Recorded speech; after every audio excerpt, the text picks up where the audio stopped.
Esse vídeo não é sobre eleições.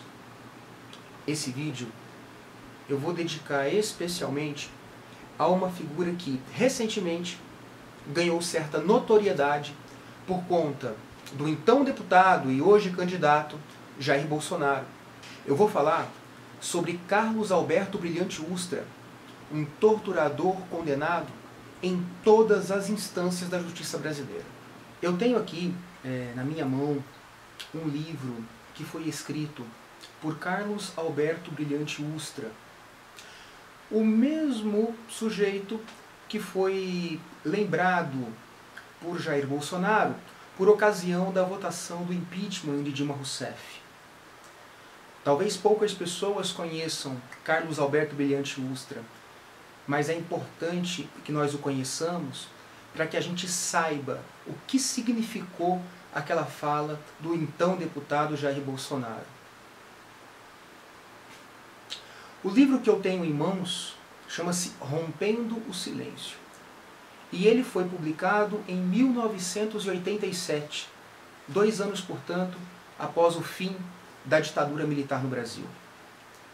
Nele, Ustra tenta justificar as suas ações e tenta se defender de acusações que já começava a sofrer de pessoas vítimas das torturas que ele praticara alguns anos antes.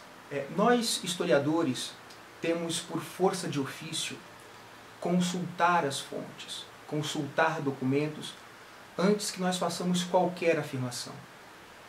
E para que não reste dúvida, eu vou ler aqui para vocês alguns trechinhos da obra do próprio Ustra, portanto, texto que foi escrito pelo próprio Ustra. Existe um capítulo da obra chamado Guerra é Guerra. O primeiro parágrafo começa da seguinte maneira: nossos acusadores reclamam com frequência de nossos interrogatórios. Alegam que presos inocentes eram mantidos horas sob tensão, sem dormir, sendo interrogados. Reclamam também de nossas invasões de lares, entre aspas, sem mandatos judiciais. É necessário explicar, porém, que não se consegue combater o terrorismo amparado nas leis normais, eficientes para um cidadão comum. Os terroristas não eram cidadãos comuns. Estas são palavras do próprio Ustra. Percebam que, para o Ustra, o preso não era um cidadão comum. Ele era um inimigo. E, do ponto de vista militar, o inimigo é aquela pessoa que precisa ser eliminada. Curiosamente, no capítulo seguinte, Ustra comenta um caso que vai levá-lo, nos anos seguintes, aos tribunais.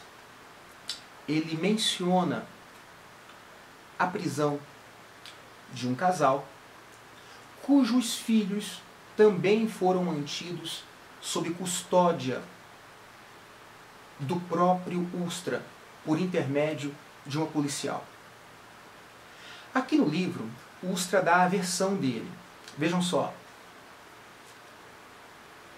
A propósito, convém citar o caso de um casal de uma organização que foi preso porque ambos eram militantes. Neutralizado o aparelho onde eles residiam, que aliás era um aparelho de imprensa, seus filhos bem pequenos não tinham para onde ir.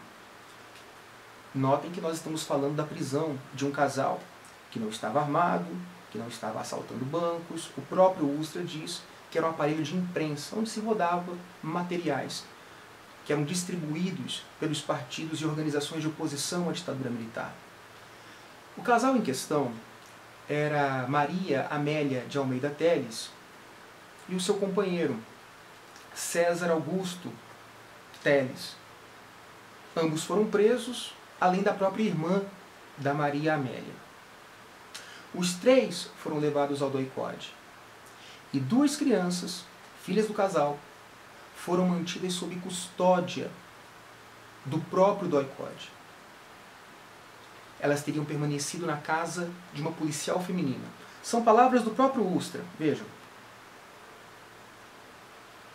Para não mandar as crianças para o juizado de menores, uma moça, sargento da Polícia Feminina do Estado de São Paulo, ofereceu-se para tomar conta dos menores em sua casa, enquanto aguardávamos a chegada dos familiares do casal, que se encarregariam da guarda deles.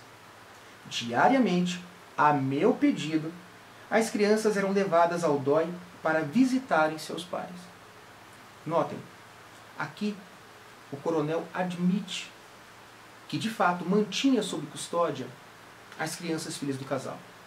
De acordo com o casal, essas crianças foram levadas às dependências do DOI-CODE, quando então os pais eram apresentados a elas. Em uma ocasião, pelo menos, a mãe estava urinada, estava defecada, com marcas de tortura. De fato, as crianças elas não sofreram violência física, mas elas foram levadas para testemunhar a violência sofrida pelos pais. César Augusto também foi exposto aos seus filhos. Inclusive as crianças, de acordo com os próprios depoimentos, estranharam a cor dos pais. Segundo uma delas, a mãe e o pai tinham cor verde e azul por conta dos hematomas. Veja, é uma história fácil de acreditar? Raciocinem comigo. O comandante de um destacamento, responsável por presidir o interrogatório de presos políticos, mantém consigo a custódia dos filhos desse casal de presos políticos? Seria isso previsto em algum protocolo? Em algum código? Em alguma norma? Não. O próprio Ustra admite que poderia ter enviado as crianças ao juizado de menores, como era chamado então, mas ele decidiu não fazê-lo. Essa atitude do coronel não é pelo menos suspeita? Pois é, de tão suspeita, o coronel não conseguiu convencer nenhum dos juízes ou tribunais a que o caso foi submetido. A família Telles fez a sua primeira denúncia contra o coronel Carlos Alberto Brilhante Ustra ainda no ano de 2005. Uma denúncia de caráter civil e não penal. Na denúncia, a família pedia apenas que a justiça declarasse que todos eles haviam sido vítimas de tortura. Era uma ação, portanto, que não pretendia fazer com que o Ustra fosse preso, mas que pretendia tão somente o reconhecimento do fato pela justiça brasileira. O caso foi julgado pela primeira vez na 23ª Vara Civil Central de São Paulo. E Ustra foi condenado. Inconformado, ele apelou da condenação. Em 2012, o Tribunal de Justiça de São Paulo, por meio da sua primeira Câmara de Direito Privado, confirmou a condenação de primeira instância. E vejam, no caso estamos falando de 3 desembargadores que votaram de forma unânime pelo reconhecimento, a partir das provas produzidas no processo, que Ustra realmente foi culpado das acusações que lhe eram imputadas. Inconformado, Ustra faz um recurso especial ao STJ. O STJ, por sua vez, confirma a decisão do TJ de São Paulo. Ustra recorre mais uma vez, desta vez ao STF, por meio de um recurso extraordinário, e mais uma vez, Ustra perde. Vejam, foi dado a Ustra o direito de se defender em todas as instâncias. Direito, aliás, que ele exerceu. Estamos falando de 4 instâncias. E ele não conseguiu provar a sua inocência. Ao contrário, o que ficou caracterizado foi a sua culpa. Diante disso, a fala do deputado Jair Bolsonaro durante a votação do impeachment de Dilma Rousseff é, no mínimo, repugnante. Para não dizer coisa pior. Imagine, nós estamos falando de um deputado que, em votação pública, declara o seu apoio a um torturador condenado pela justiça. Estamos falando de um torturador que só não foi condenado criminalmente porque o STF, através de uma liminar, negou o prosseguimento de um processo com base na lei de anistia.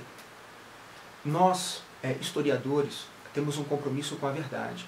E a verdade é que Carlos Alberto Brilhante Ustra é um torturador condenado pela justiça.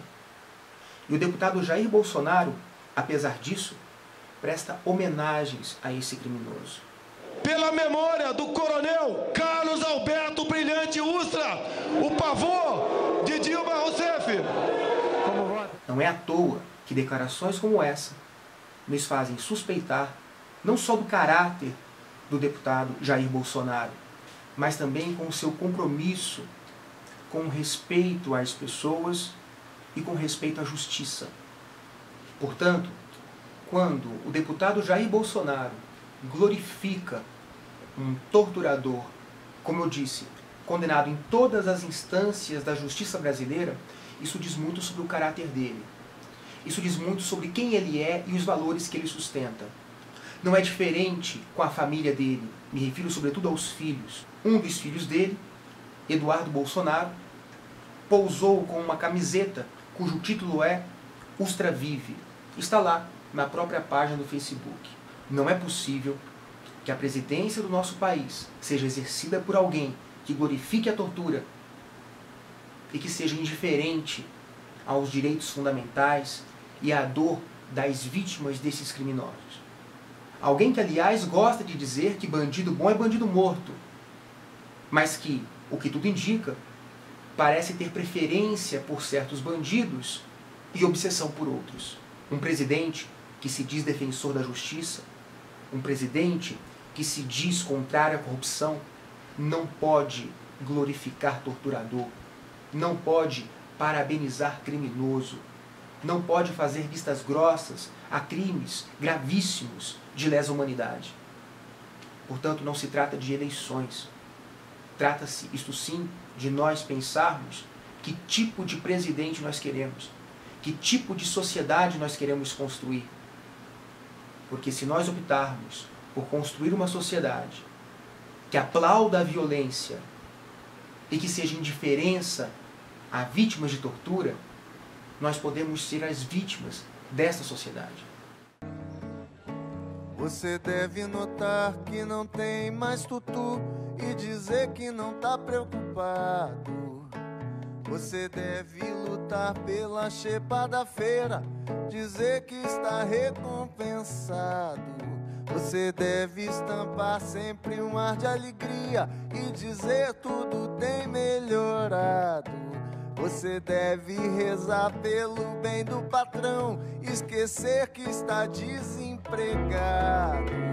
Você merece, tudo vai bem, tudo legal.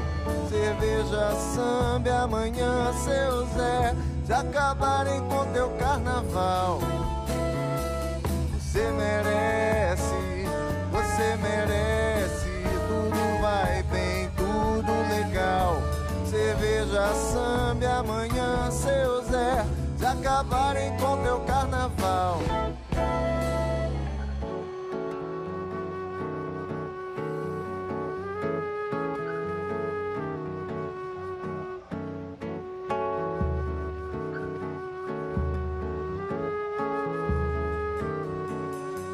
Você deve aprender a baixar a cabeça e dizer sempre muito obrigado. São palavras que ainda te deixam dizer, por ser homem bem disciplinado. Deve, pois, só fazer pelo bem da nação tudo aquilo que for ordenado, pra ganhar um fuscão no juízo final e diploma